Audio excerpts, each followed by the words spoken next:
Accidents at work can have disastrous consequences for employees as well as organizations.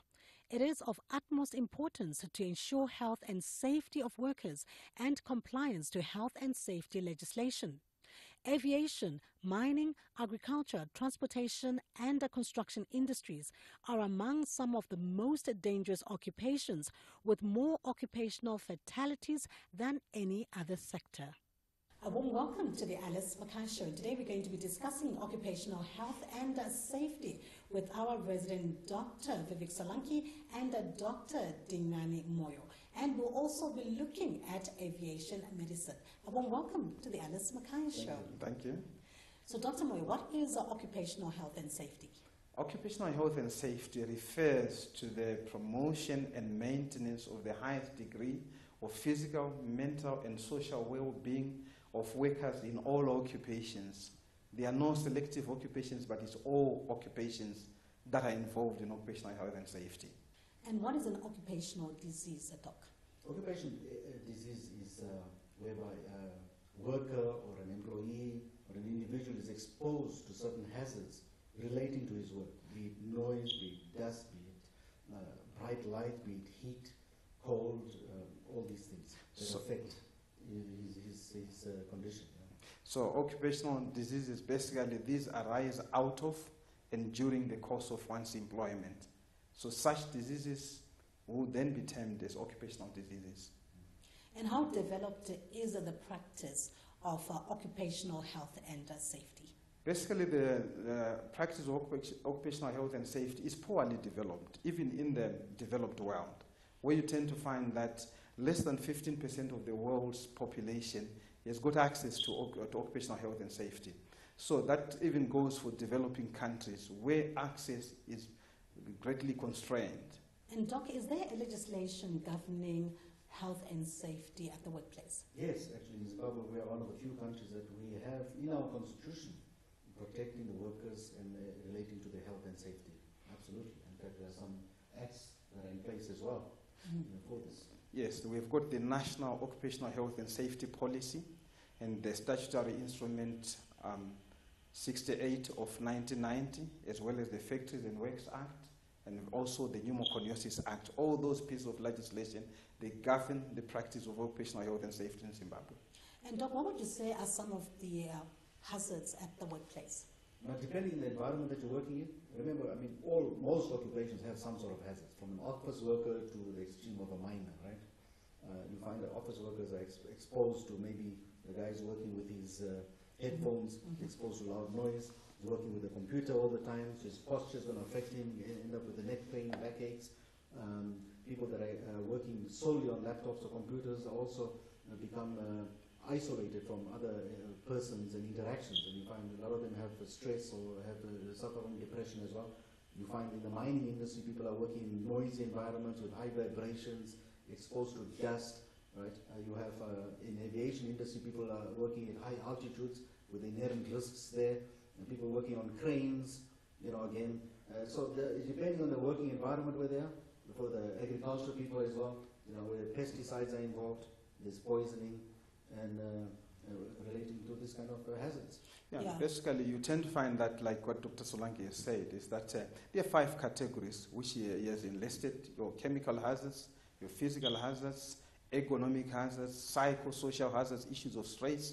Those are some of the major categories of hazards that are obtaining in the workplace. Right, so what protective gear should an employee wear to ensure that they are protected at the workplace? Probably before we even go to the protective gear that employees must put on, we need to understand the hierarchy of controls within the working environment. That the first priority in any workplace area is that we want to eliminate the hazards. If we can't eliminate the hazards, we need to substitute the process with a much safer process.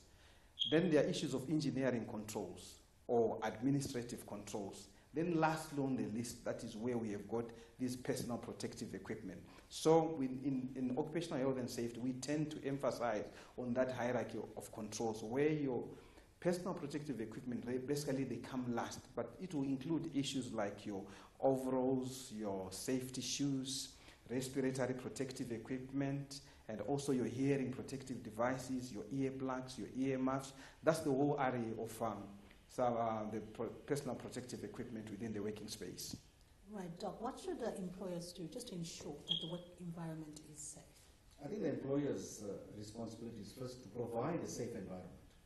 Provide an environment where they are able to educate and make sure the workers are aware of the potential risks and that they are aware of what they are supposed to be working with and the machinery and equipment and the various hazards that will be exposed to. I think the employer's other responsibility is to make sure that they make protective wear available for the workers, because the workers will not understand where to get them, what to buy and things like that. That's the employer's responsibility. However, the bigger problem comes with the self-employed people, artisanal miners, the agricultural sector, the fishing industry, and these kind of things, right? Where they may not be aware at all. And who do they go to? There's no employer, they're self-employed. And I think it's our duty to create an awareness where they then realize what hazards they're working within their own environment, and perhaps also guide them in what is available for them to use in the protective gear aspect. Right, and what about employees? Basically, employees, they need to adhere to safe standards of work. And also they need to follow up the medical surveillance plan, the periodic medical examinations, your out-of-cycle medical examinations, which will basically are a proactive step to try and detect even occupational diseases well before they manifest. So it is quite important for employees to understand that it is their constitutional right to have access to these surveillance programs within the workplace. Remember, our constitution, the Constitution of Zimbabwe, provides for that safety and the well-being of employees in all occupations. But this is where the awareness of the employee comes in, right? I think we have to make sure that the employee is aware of his rights and of the hazards that he's exposed to. And I don't think in Zimbabwe they're really aware, Doc. I think it's been a challenge. It's been a challenge. Yes. Yeah, I think mainly the informal workers, where probably there is no organized system, surveillance system to make sure these workers, they go on periodic evaluations. So most of them will just engage in their activities without any form of surveillance. And what ends up happening is that they end up having developed quite significant occupational diseases, and at times that's too late. Right, but always remember that no amount of compensation can make up for a lost limb, for a lost body organ. Important to note here as well, some of the larger industries, they even provide a whole occupational safety department headed by a doctor. So they have medical facilities, they have screening facilities and things like that. But those are far and few between. Right? Actually, it's but they usually do exist. Aviation, The aviation sector is one, for example. Civil Aviation Authority, you have the big platinum mines, some of the gold mines in them. They have a whole system in place, and they follow international standards. I think the problem is more in the informal sector and the smaller industrial companies and things. That's where the problems are. Yeah, but do you think there should be legislation there with the informal sector to ensure that they follow those rules and regulations? Well, how do you enforce them? Exactly, it's very difficult today. Yeah, but look, going back to the definitional philosophy of occupational health, which says that everyone, regardless of their occupation, they have to be in a safe environment. So we have no option except to make sure that even the informal sector has got legislation on occupational health and safety. As a starting point, in Zimbabwe right now, we've got a national occupational health and safety policy. Yes. I think that's a good starting point that we then need to progress to cover the informal sector. All right, and on that note, we take a break. And when we return, we'll be taking a look at some of the most dangerous occupations. Stay with us, we'll be right back.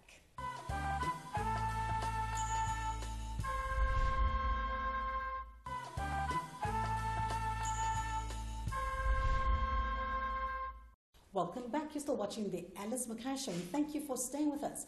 And I'm still talking to our resident doctor, Vivek Solanki, and Dr. Dingani Moyo about occupational health and safety at the workplace. And in this segment, we're going to be taking a look at some of the most dangerous occupations.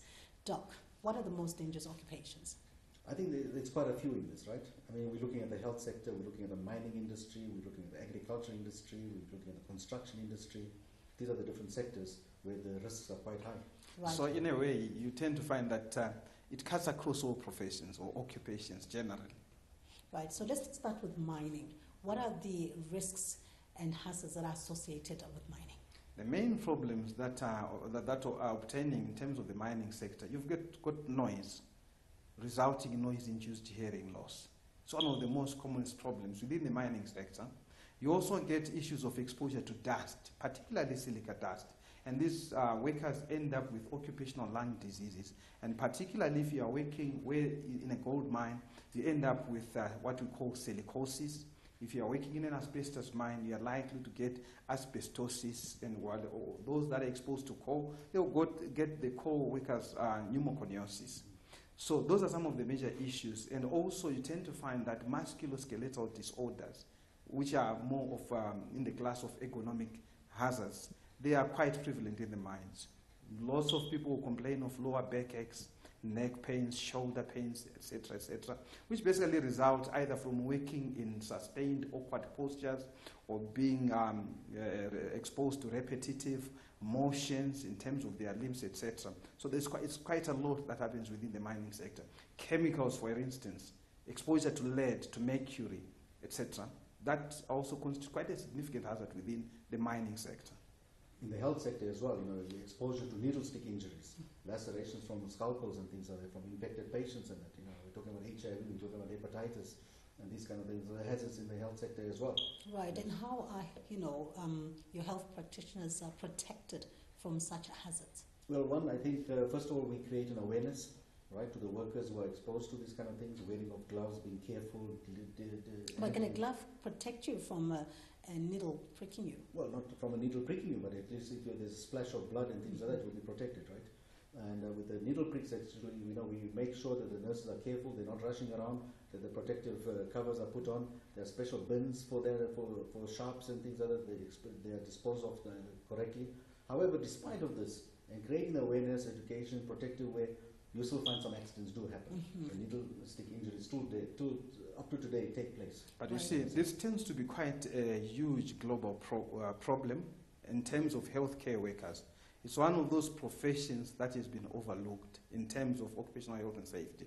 Right now, on an international scale, there are efforts that are going through to try and improve and optimize the health and safety of healthcare workers, right from the doctors to even nurse aides, to ensure that they've got access to occupational health and safety. At the moment, it's a global problem, not only in developing countries, but even in the developed world.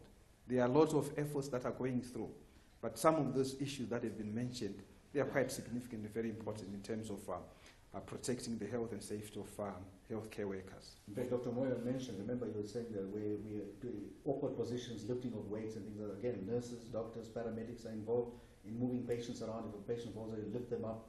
In an emergency situation, the patient may have collapsed, and you find that you are jumping into the deep end and lifting heavy weights, patients, or even equipment. And you find a lot of them with chronic back injuries, neck injuries, things like that. That's quite true. You tend to find that lower backache is quite prevalent amongst nurses within healthcare institutions. And ideally, we should have programs in place to make sure that people have good access to the latest occupational health and safety knowledge in terms of lifting patients, in terms of managing ergonomic hazards within the workplace. And now let's take a look at agriculture. What are some of the dangers that are associated with agriculture? Generally in agriculture, you've got two main hazards that are quite prevalent within this sector. The first one is exposure to chemicals, particularly the pesticides, the organophosphates containing pesticides. That constitutes quite a significant respiratory hazard because a lot of farmers, a lot of workers within the fields tend to inhale all these chemicals, and they are quite injurious to the body. The second group of hazards within this agricultural sector are issues of ergonomic risks, where people tend to have a lot of musculoskeletal problems, back aches, neck aches, shoulder aches, etc., etc.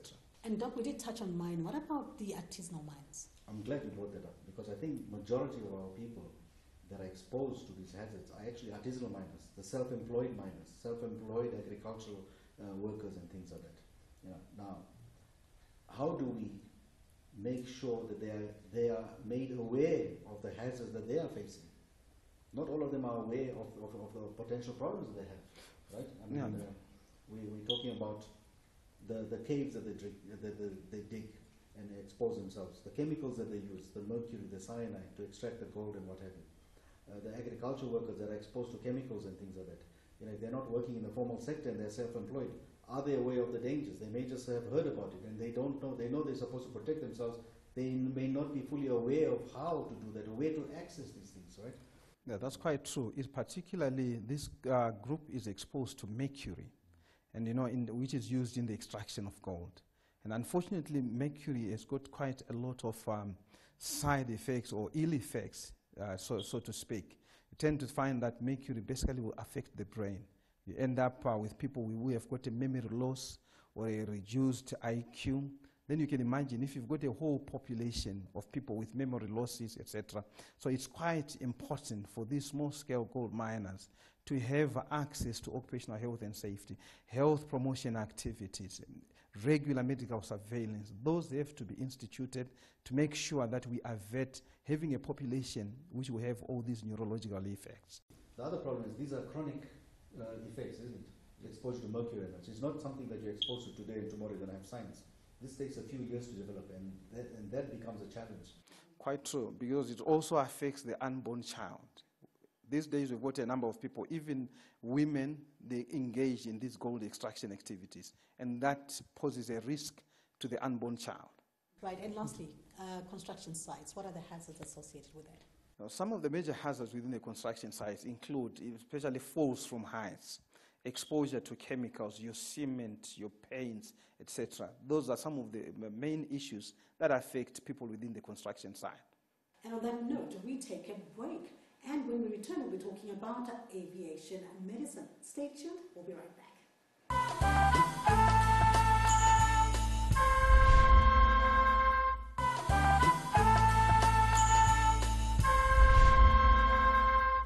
Welcome back. You're still watching the Alice Makaya Show. I'm still talking to our resident Dr. Vivek Solanki and Dr. Dingani Moyo about occupational health and safety. In this segment, we're going to be taking a look at aviation medicine.